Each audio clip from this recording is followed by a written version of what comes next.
Olá pessoal, estamos iniciando hoje o módulo 3, a primeira aula. Acredito que esse módulo vocês vão encontrar ele de uma forma bastante produtiva, vai enriquecer muito mais o trabalho de vocês, o conhecimento, e para dar início nós vamos falar de estimulação. Estimulação precoce. A estimulação precoce ela é feita através de convivência e brincadeiras, né? Mas nós temos que tomar um certo cuidado para fazer esse tipo de estimulação. Então, assim, quando nós pensamos na estimulação precoce, nós pensamos em médicos, em terapeutas, em terapia ocupacional, que eles vão desenvolver esse tipo de trabalho principalmente nas crianças com paralisia, com algum tipo de deficiência física, né? E aí eles desenvolvem esse trabalho para estimular essa criança na sua parte motora, na sua parte de coordenação. Mas no nosso caso, que nós vamos trabalhar hoje, nós vamos pensar em uma estimulação voltada para não só da parte da criança, da sua coordenação motora, mas também para o seu aprendizado. Quando nós pensamos em estimulação, nós pensamos em uma convivência. A nossa criança, ela precisa ter uma boa convivência com o seu professor, com o seu educador, para que ela possa se sentir tranquila e de uma certa forma poder até conviver com esse professor e fazer todas as atividades e os estímulos que para ele for necessário. Então, no momento em que o professor estimula o seu aluno a desenvolver alguma atividade que para ele ainda é muito nova, muito diferente, vai facilitar muito o trabalho desse professor e dessa criança. A estimulação não é uma abordagem de desenvolvimento muito simples, né? Principalmente intelectualmente. Ela envolve a presença de um aspecto afetivo que constrói um elemento muito próximo da vida dessa criança. Então, o professor que vai atuar com essa criança e que vai desenvolver com essa criança alguns estímulos, ele precisa ter uma parte afetiva muito forte com ela, tanto o professor quanto o aluno, né? Por quê? Porque ele precisa sentir segurança. É como a gente, às vezes para conversarmos com um colega, para falar alguma coisa da gente, nós precisamos ter uma confiança nesse amigo, nesse colega. Caso contrário, a gente também não fala. E o nosso aluno é a mesma coisa. Ele precisa ter segurança no seu professor. Ele precisa ter uma certa afinidade, uma questão afetiva com o seu professor para que ele possa, sim, desenvolver essas atividades que vai ser passada para ele. Então, a estimulação, ela não é só vou desenvolver um trabalho de estimulação com o meu aluno, não.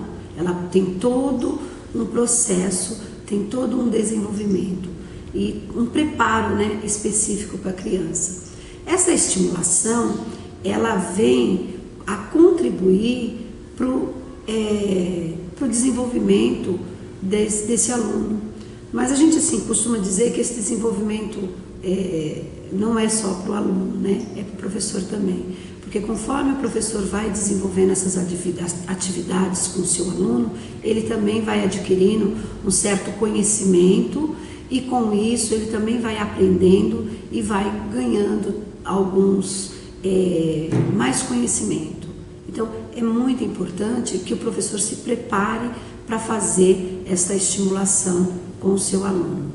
Vocês poderiam estar perguntando, né, professora, mas qual é o objetivo dessa estimulação? se nós não somos médicos, né, normalmente pensamos na estimulação precoce, quando nós vamos fazer alguma pesquisa, normalmente essa pesquisa nós encontramos terapeuta, trabalho com terapia, com médicos, né? E por que nós, educadores? A ideia da estimulação com educadores não é para criar nenhum gênio, não, de forma alguma. A ideia não é essa. A ideia é fazer com que os nossos alunos sejam alunos mais felizes e que os nossos educadores também sejam mais felizes. Porque a partir do momento que o meu professor consegue trabalhar e consegue desenvolver um trabalho com o aluno dele, ele se sente mais feliz. Muitas vezes, quando vamos fazer uma orientação técnica com o professor, desenvolver alguma atividade com o professor, a gente percebe que os nossos professores, eles não estão tão felizes. Por que ele não está tão feliz? Pelo fato de não saber como trabalhar com nossos alunos. Quando estão em sala de aula, quando estão com os seus alunos, como uma forma de auxiliar, de trabalhar em sala de aula, fazendo com que o seu aluno tenha prazer em estar ali e você, enquanto professor, sinta prazer em desenvolver aquela aula, você tem que estar observando. Você, enquanto professor, tem que observar o seu aluno, verificar as necessidades do seu aluno e nesse momento em que você está observando, que você está atento ao seu aluno, é importante que perceba se há necessidade de você desenvolver algum tipo de estímulo com esse aluno. Porque muitas vezes você está com o aluno na sala e ele não está estimulado, ele não está desenvolvendo as atividades como deveria. E aí ele precisa de uma ajuda sua. E essa ajuda vai ser o seu estímulo.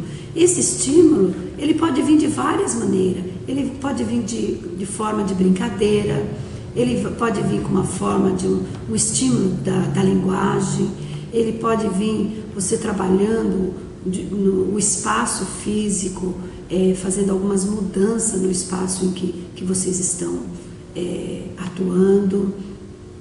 Você pode pedir ajuda para os pais em casa, desenvolver algumas atividades com esse aluno em relação a brincadeiras, a comportamento, em relação a passeios, que os pais também podem passear com o seu aluno, né, com o seu filho, com o filho dele, né, e vocês orientar esse passeio, orientar de que forma que ele vai fazer esse passeio, ajudando o pai, porque muitas vezes o pai falta informação, falta essa ajuda.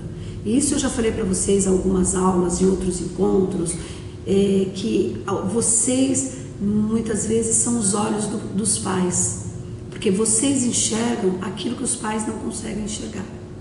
Eu não falei com essas palavras, mas é assim que eu vejo. Vocês são os olhos deles. Gostaria que vocês pedissem ajuda aos pais e orientassem esses pais. Uma das coisas que eu acho que é muito importante e que vocês não podem deixar de informar o pai é que evite o castigo, principalmente o castigo físico, que ainda nós temos alguns pais que utilizam esse tipo de castigo, e isso aí não vai ajudar em nada, muito pelo contrário, né? Vai prejudicar a nossa criança. Então, esse tipo de castigo é muito prejudicial. A estimulação, ela vai ajudar vocês em vários sentidos, tanto no sentido comportamental do aluno, né, quanto no sentido do aprendizado do aluno. Você vai perceber uma certa mudança, porque no momento em que você avalia o aluno e as necessidades desse aluno, você vai saber em que ponto que você vai focar. Então, se você percebe que o aluno está com brincadeiras muito infantil para a idade dele, que a idade dele, né, não é compatível com o tipo de brincadeira que ele está tendo, Então é o momento de você começar a desenvolver, conversar com ele, estimular ele para outros tipos de atitude, outro tipo de situação, para que ele vá melhorando, ele vá crescendo nesse tipo de brincadeira. Se você percebe que na parte, né, do aprendizado, se ele estiver sendo alfabetizado, por exemplo, e você percebe que ele não consegue acompanhar a classe, que ele está muito infantil ainda, né, porque nós estamos com uma turminha agora que está chegando muito precocemente na escola, e isso aí dá até dó, a gente fica até com dozinha de ver eles chegarem na escola, porque a idade deles é uma idade muito precoce. Vocês perceberam que ele não está conseguindo acompanhar a sala, que a sala está em um ritmo, ele está em outro ritmo. Vamos pensar em fazer algumas atividades voltado para a idade dele, para o ritmo dele, até que ele consiga chegar à turminha que ele está envolvido. Então, assim, pensar em estimulação tem N formas da gente pensar, tem N jeitos da gente pensar. O que a gente tem que entender é a necessidade da nossa criança. Eu poderia aqui, nesse momento, falar para vocês, ó, turma, vamos fazer assim. Dá para vocês algumas receitinhas de estimulação para o nosso aluno na sala de aula. Mas seria inviável. Por quê? Porque cada aluno tem as suas necessidades, cada aluno tem o seu ritmo, cada aluno precisa de um trabalho individualizado, né? Quando nós estamos pensando nessa estimulação. Então, o trabalho desse aluno, a gente primeiramente vai ver as necessidades dele e a partir daí nós vamos trabalhar em cima dessas necessidades. Eu queria lembrar com vocês um pouquinho um filme que foi um recorte que nós passamos para vocês, se eu não me engano foi na aula 4 ou 5 do módulo 2, em que o filme é Estrelas no Céu, Crianças Especiais na Terra. Esse filme mostra ali a importância do professor estimular o aluno, a importância que o professor tem no momento em que ele observa o seu aluno, o que o seu aluno precisa. Então, é assim que eu vejo o nosso trabalho, que nós temos que observar, mas não simplesmente observar, nós temos que observar e com isso caminhar junto com nossos alunos, dar uma direção para o nosso aluno. Inclusive nós vamos rever esse recorte nesse modo, para que vocês possam entender o que eu tô falando e qual que é a ideia desse trabalho e por que nós colocamos nesse módulo a estimulação. Eu espero que vocês leiam um pouquinho mais. Eu vou deixar um texto falando um pouquinho sobre a estimulação, falando do efeito que dá em relação ao pai e à mãe estimular, o pai e a mãe atuar também com essa criança, o professor atuar, estimular, para que vocês possam entender a importância desse trabalho. E aguardo vocês no próximo encontro.